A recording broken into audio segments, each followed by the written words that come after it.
Good evening, dear professors, dear colleagues. I would like to thank, sincere thank you to Dr. Mohammed Assas and all the organizing committee of the Earth, Dr. Mohammed Behiry, for this invitation. Many thanks to you. Okay, so we're going to talk about the pharmacological therapy of the irritable bowel syndrome. We have the disclosures, and this is the agenda that we're going to follow in this lecture.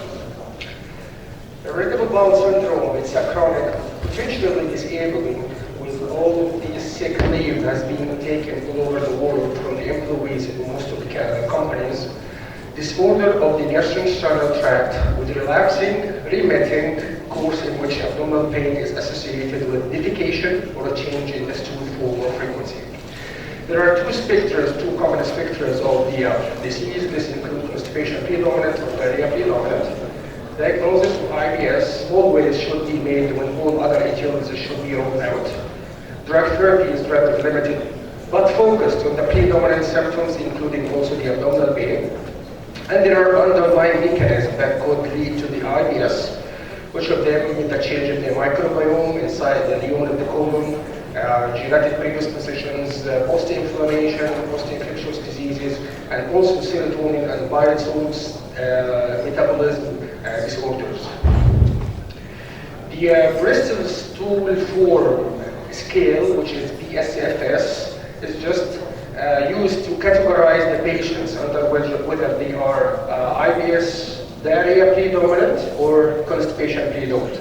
And remember the number 25, which is more than 25 increase in the loose or watery stool. This will be a diarrhea predominant, and more than 25 of the motions of the patient in the last 1 week, because increase the form of the stool in hard or lumpy stool. This will be a constipation predominant. And the area between is the mixed, and there is an area with unsubscribed. Actually, the scale of the BSFS scale is used to be 1 to 7 scale, where 1 and 2 is loose or water, hard or lumpy stool, and 6 or 7 is loose or watery stool. So which criteria we are using? We used to use the Rome-3 criteria. However, in 2017 actually, they have changed the criteria to be a Rome-4 criteria. The Rome-4 criteria is the current abdominal pain, average at least 1 day per week in the last 3 months. And this will be associated with related to defecation, associated with a change in frequency of stool or in the form of stool. This definition, with 2 of all these 3 things, you should follow to diagnose a patient with irritable bowel syndrome. So with the numerous factors that play a role in the pathophysiology, you can see in this slide there are plenty of factors that actually interact with the pathophysiology of the disease, whether the microbiome, and then they increase the integrity of the mucosa of the colon and enhance the CD4 and T helper 2 cells, and also the spinal and vagal pathways to the brain, and this explains the visceral pain, especially in the brain and in the abdomen. So what are the adjunctive treatment of the IBS diarrhea? First, we will start with the diarrhea drugs. The drug allocetrone, this is a meta-analysis including 14 clinical trials. In this meta-analysis, patients will be treated with group and control group.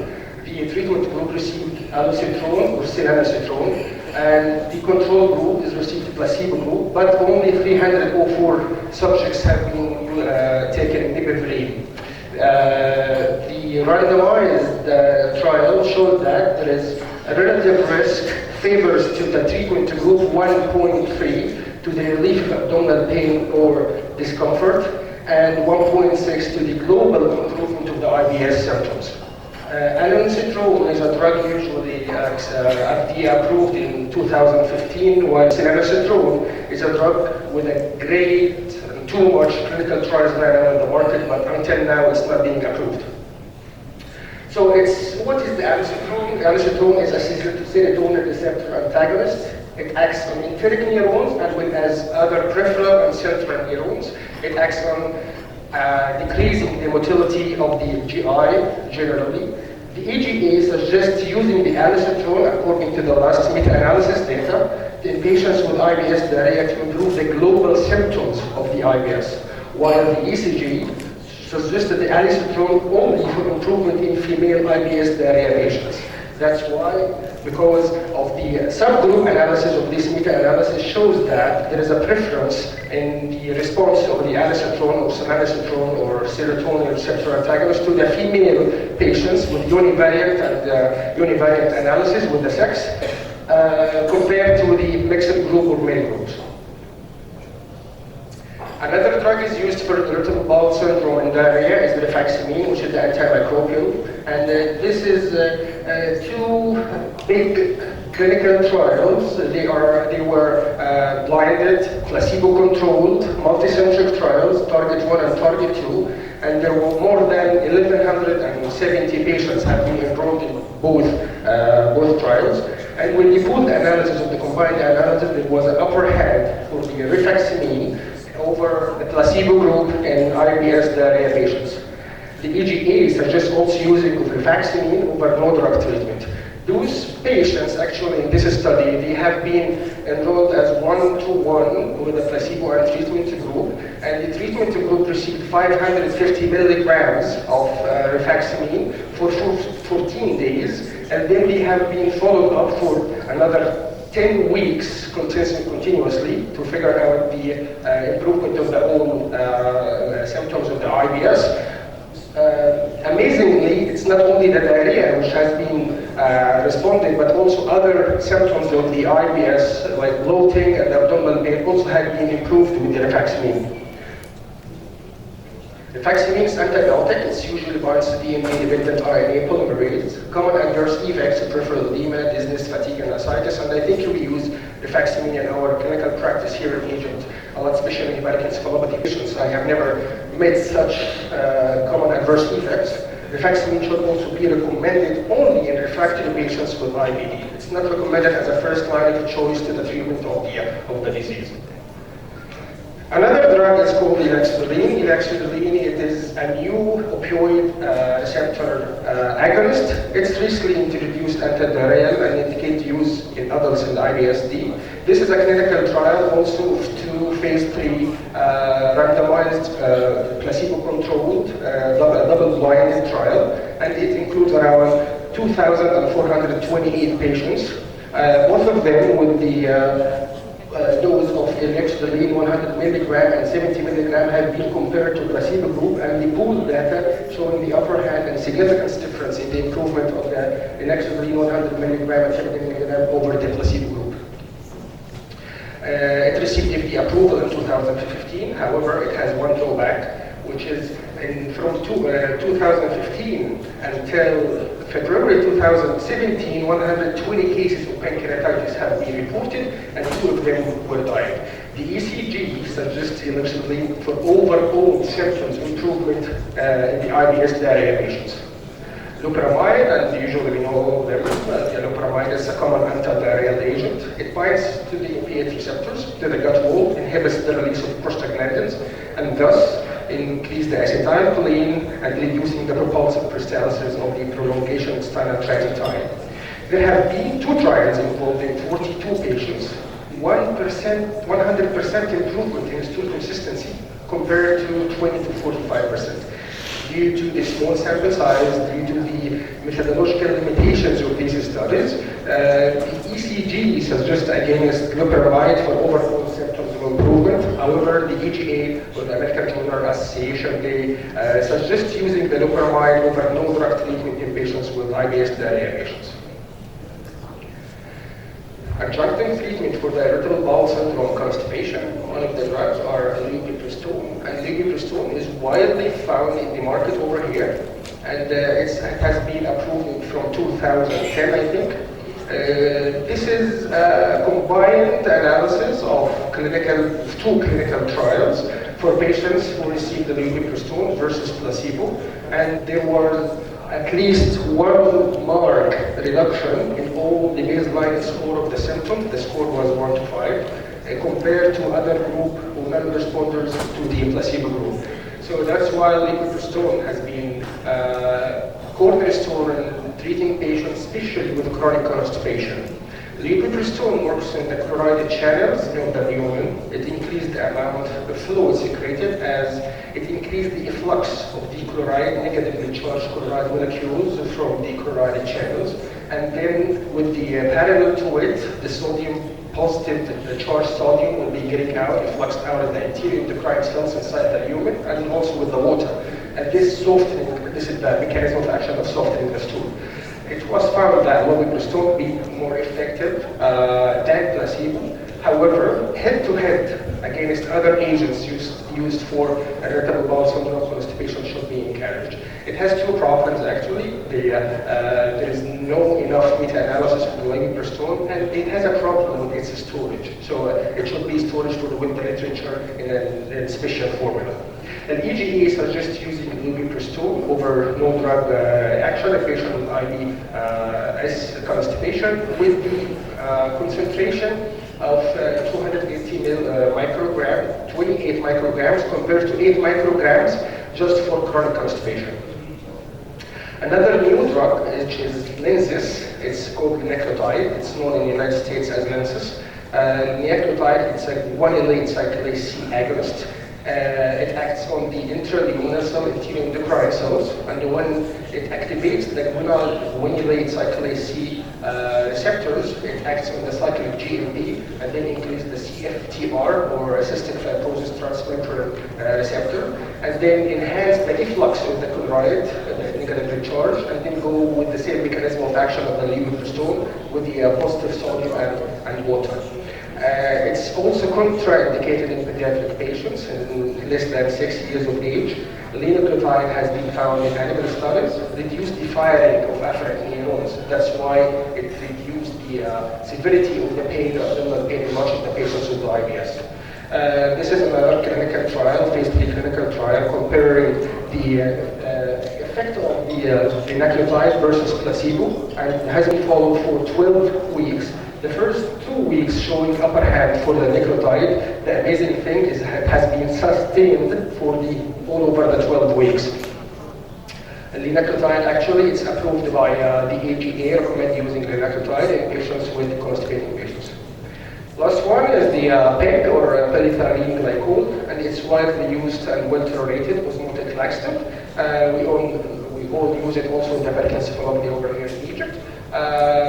It works by enabling water retention inside the stool. However, it has very low quality evidence, and lack of symptoms relief is not widely recommended in guidelines. There was a conflict over here between the AGE and ECG, as the ECG suggests against the PEG for overall symptoms improvement. However, the AGE they suggested using as a laxative, only as a laxative, for the constipating patients.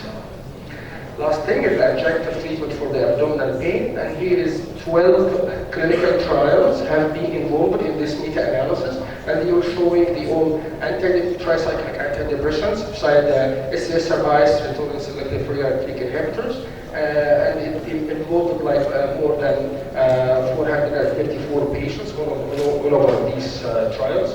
And it showed the upper hand actually with randomization effect of this meta-analysis. We see that there is upper hand for the tricyclic antidepressant compared to placebo. However, there was no upper hand of no significant difference between the SSRIs or the placebo group. That's why the AGA suggests using tricyclic antidepressants over no drug treatment in patients with IBS, and it suggests against the using of selective serotonin inhibitors for patients with IBS constipating patients. This slide showing a summary of evidence-based randomized controlled trials of pharmacological agents. One of them we didn't talk about actually is antispasmodics, but it has a very weak and very low evidence-based medicine.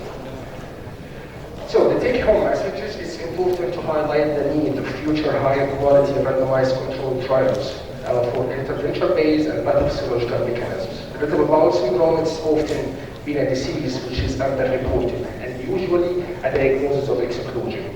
With the advancement in diagnostic steps, it has been possible these days to rule out underlying pathology and diagnose IBS with greater certainty. From this point, we have to emphasize that history from your patients and give time to your patients to categorize him in which category he should be, irritable bowel syndrome, constipation, urticaria, and not jumping to the conclusion of every patient coming with constipation, urticaria, with minimal abdominal pain to be an IBS patient and start to treat it. You should give the patient more time to figure out exactly which treatment is nearly appropriate for him. Last thing, we would emphasize also that the pharmacological management is only an adjunct to the non-pharmacological management, including dietary modification, enhanced physical activity, and certain lifestyle changes. And I believe we are going to enjoy the coming lecture about this non-pharmacological management with Dr. Mohammed Salah. Thank you so much.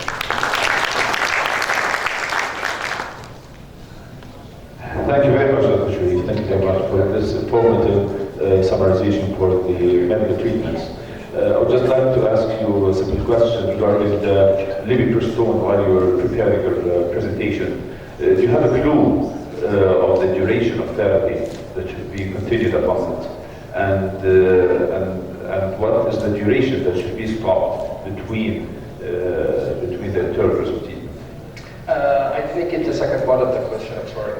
The second part is the intervals that we should stop the medications between starting it again if the patient redevelops the symptoms again. Yes, thank you very much for this question. It's really very important to understand the duration of using the levetiracetam in the market.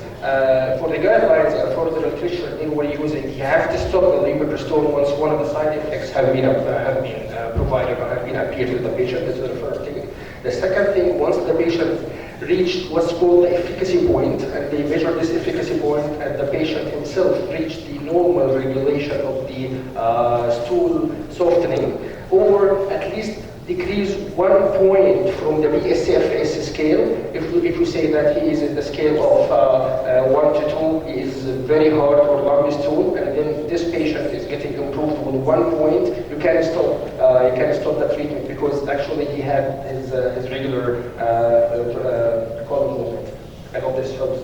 And you should stop it for how long? If you redevelop the symptoms? If I reach the symptoms? If you redevelop the symptoms of constipation again? If you develop a constipation again? Yes. I'm sorry, I did not figure it out. For how long should you stop the treatment?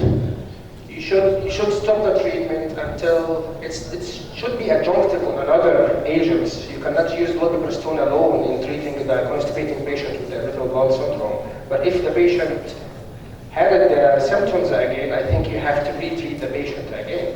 So if he could not be compliant to other adjunctive therapies or other adjunctive agents to treat the constipation, so he has to start the levetiracetam again. But the dose of the levetiracetam has been approved is 28 microgram, 8 microgram twice daily for the IBS, while 28 micrograms has not been approved for the IBS constipation, it's been approved for the chronic constipation patients. Okay, and you know some people develop diarrhea.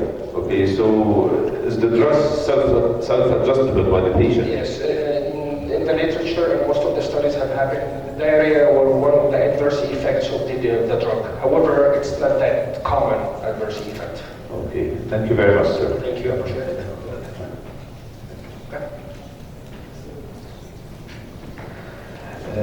So we're going to have our next presentation with Dr. Mohammed Salah from Ain Shams University.